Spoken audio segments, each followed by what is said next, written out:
are discussing error correction, and I hope you will like the video. And if you have any queries, then feel free to ask me.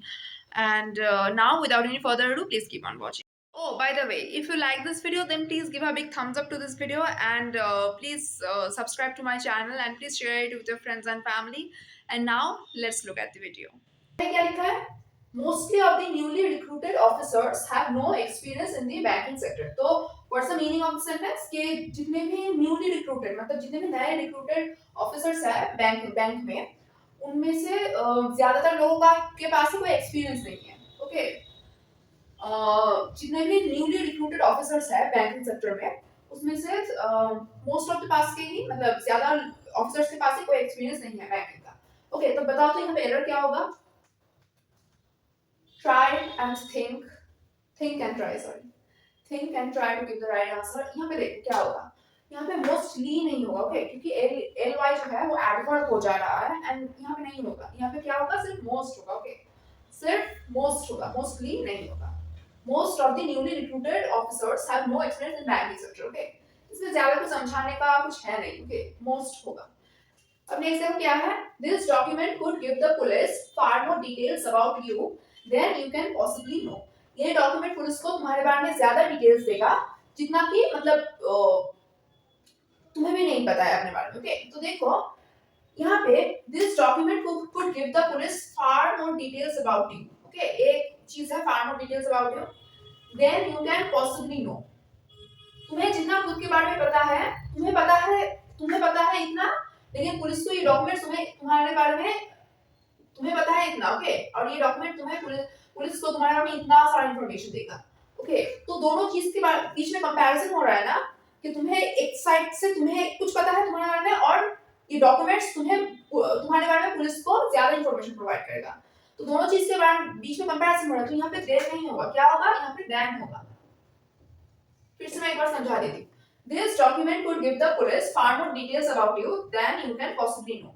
तुम्हें जितना खुद के बारे में पता है उससे भी ज्यादा इंफॉर्मेशन देगा ये पुलिस को तुम्हारे बारे में, उससे भी ज्यादा. तो कंपेयर हो रहा है ना तो इसके लिए देन होगा. ओके कंपेयर के सेंस में हमेशा देन होता है ना कि देन होता है. देन रॉन्ग होगा. ओके नेक्स्ट देखो she leads a luxurious life so she visits everywhere by a car. अब देखो यहाँ पे by a car जो लिखा है यहाँ पे ये पार्ट एरर हो जाएगा. क्यों एरर हो जाएगा?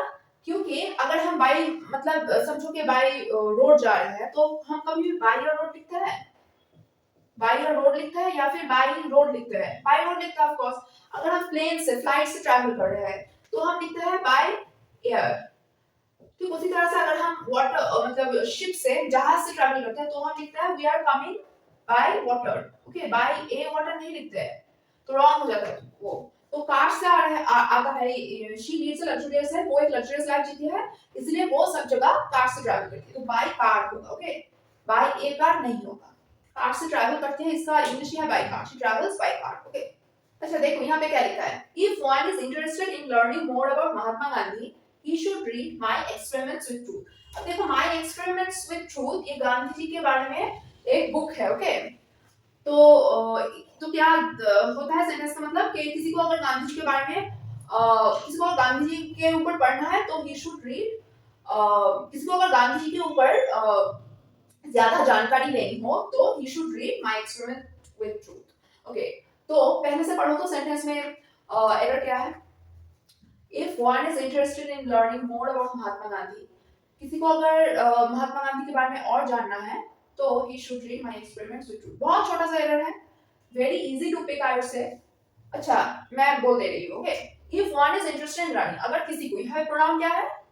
one है. one क्या है? indefinite pronoun. Okay. तो if one is interested in learning more about Mahatma Gandhi तो यहाँ पे he कैसे आया? यहाँ पे तो नहीं लिखा है कि if he is interested in learning more about Mahatma Gandhi he should read my experiments with truth. ये कहाँ से आया? ये रॉन्ग हो जाएगा ना. तो क्या होगा यहाँ पे? one होगा. समझो फिर से यहाँ पे one प्रोनाउन है तो कभी भी अगर शुरू में one या फिर कुछ भी प्रोनाउन है one anybody anyone ऐसा कुछ है तो ये यहाँ पे भी one ही होगा. यहाँ पे भी मतलब वही प्रोनाउन होगा, सेम प्रोनाउन होगा. Okay if one is interested in learning more about Mahatma Gandhi one should read my experiments with truth. Okay next देखो natural gas like other cleaner fuels that causes less pollution are more in use today. Okay natural gas जो है like example दिया है कि like other cleaner fuels. Okay that cause less pollution are more used today, जो कि मतलब कम pollution जिससे emit होता है वही आजकल हम लोग ज्यादा यूज कर रहे हैं। ओके, तो बोलो तो इसमें एरर क्या है। अच्छा पहले देखो यहाँ पे सब्जेक्ट क्या है, फर्स्ट पार्ट में सब्जेक्ट क्या है, obviously natural gas, right. Natural gas क्या है, सब्जेक्ट है। तो यहाँ पे आर कैसे आया, नेचुरल गैस तो एक सिंगुलर सब्जेक्ट है, राइट। नेचुरल गैस क्या है, सिंगुलर सब्जेक्ट है। हाँ, अगर पहले ये होता कि क्लीनर फ्यूल्स तब शायद आर आता, अगर हम वर्ड को इससे जोड़ते तब आर आता, लेकिन सब्जेक्ट हमारा क्या है, नेचुरल गैस है। नेचुरल गैस क्या है, एक ही थिंग है, सिंगुलर थिंग है। तो यहाँ पे क्या होगा, आर नहीं होगा, क्या होगा, इज। ओके, सिंगल मैंने हमेशा बताया था सब्जेक्ट वर्ब एग्रीमेंट में, जब मैंने तुम लोगों को वर्ड का रूल पढ़ाया था, मैंने बताया था कि अगर सब्जेक्ट सिंगुलर है तो वर्ब भी सिंगुलर होगा, और अगर सब्जेक्ट प्लूरल है तो वर्ब भी प्लूरल होगा। तो वही रूल फॉलो हुआ है इसमें। I hope you have understand this session.